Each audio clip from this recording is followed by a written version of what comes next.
very important relation between beta and gamma function, which is given by for any parameter L and M, beta Lm is always equal to gamma L gamma M divided by gamma L plus M। अगर हमें फार्मूले को ऐसे learn करना है तो beta L M means एक बार L और एम का गामा ऊपर प्रोडक्ट में लिख दीजिए और एक बार नीचे सम कर दीजिए। So this is very important formula.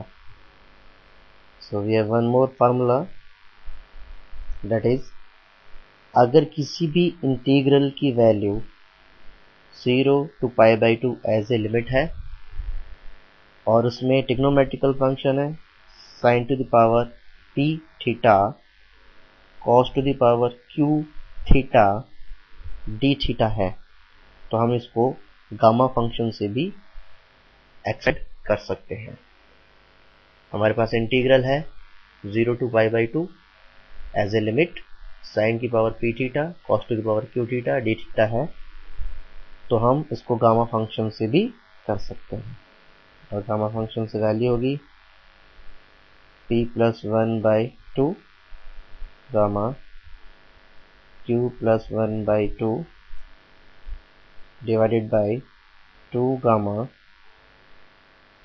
p plus q plus 2 by 2। तो हम इसको एज ए फार्मूला भी यूज कर सकते हैं, जिससे कि कभी कभी कॉम्प्लेक्स इंटीग्रेशन काफी इजी हो जाते हैं।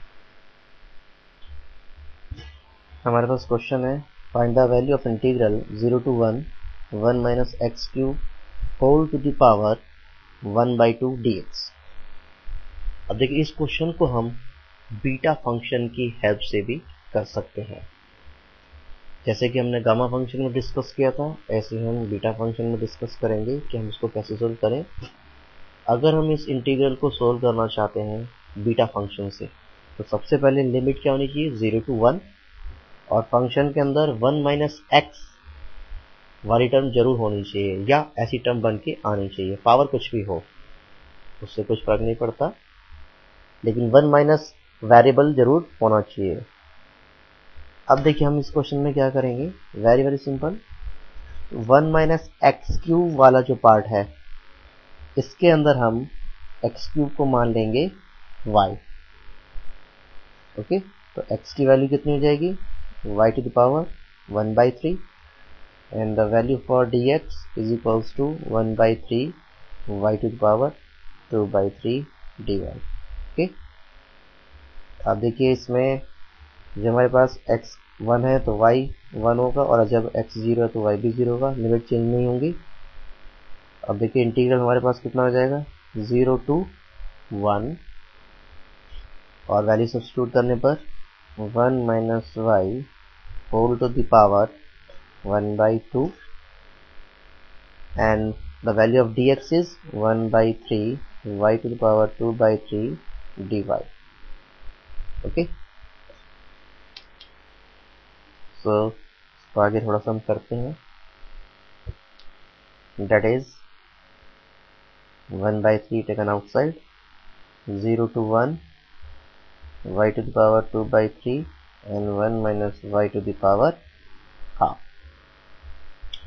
अगर इसको हम ओरिजिनल फार्मूले से या वेरी फर्स्ट फार्मूले से कंपेयर करें तो हमें L और M चाहिए।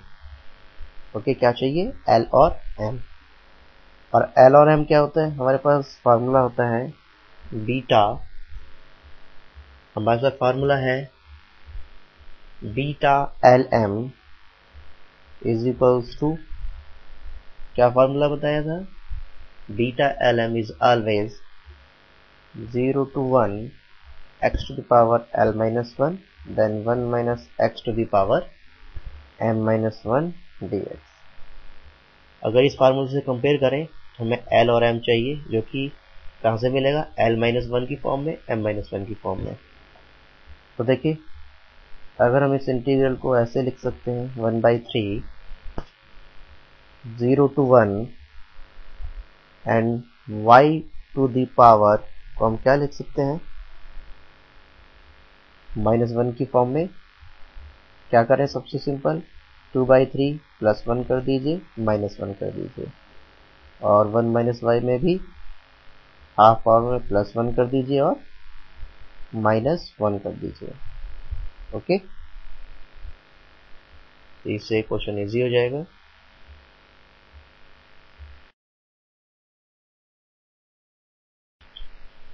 तो राइट हैंड साइड हमारा क्या हो गया, which becomes 0 to 1 y to the power 2/3 +1 means that is 1/3 -1 and 1 - y whole to the power क्या मिलेगा हमें, okay check it out there, 1/2 -1, okay क्या मिलेगा 1/2 -1। जैसे कि हमने पहले क्या किया था, पावर में पावर हमारे पास क्या थी, y के लिए पावर थी 2/3 में +1 किया और -1 किया, तो 2/3 में अगर हम 1 जोड़ दें तो कितना मिलेगा हमारे पास, दैट इज 5/3। ओके क्या मिलेगा 5/3।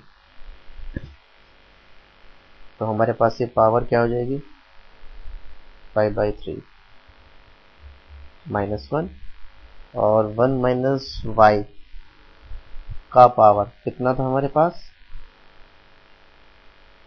1/2 +1 एंड -1 दैट इज 3/2 -1, तो इसकी पावर हो गया 3/2 -1। Okay and here is dy। तो ये हमारे पास मिला इसका इंटीग्रल की value 0 to 1 1 - x³ to the power half dx की वैल्यू विच इज 0 to 1, और इसको मैक्स में कन्वर्ट कर लेते हैं by the definite integral property. तो ये हुआ x to the power 5/3 -1 1 - x to the power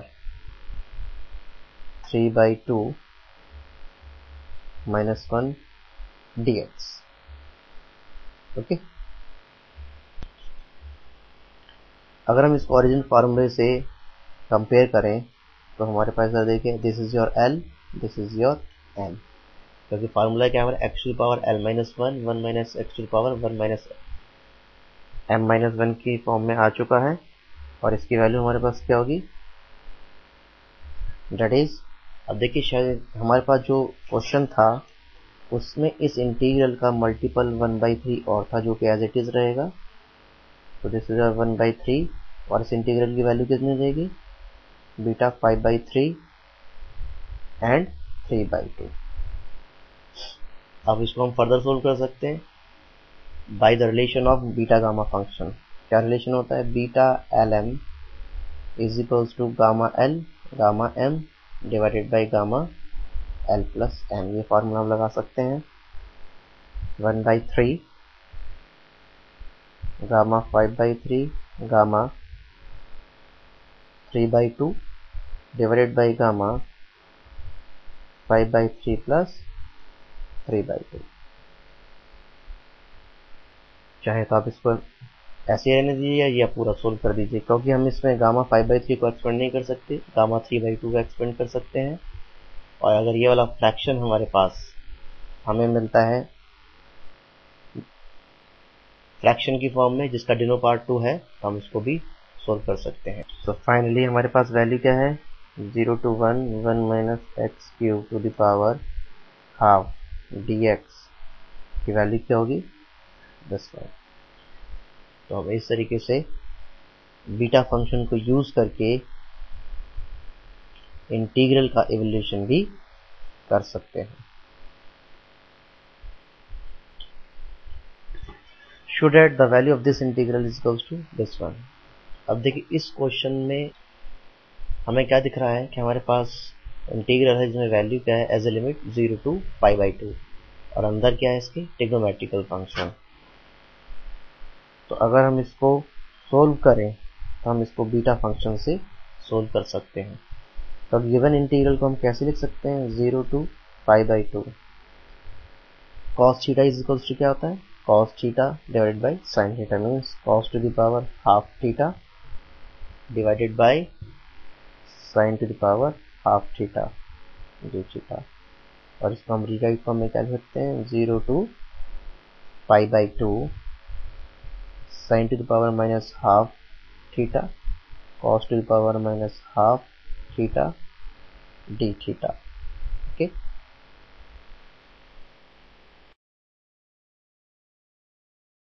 तो क्वेश्चन को सिंप्लीफाई करके हमारे पास रिलेशन मिला।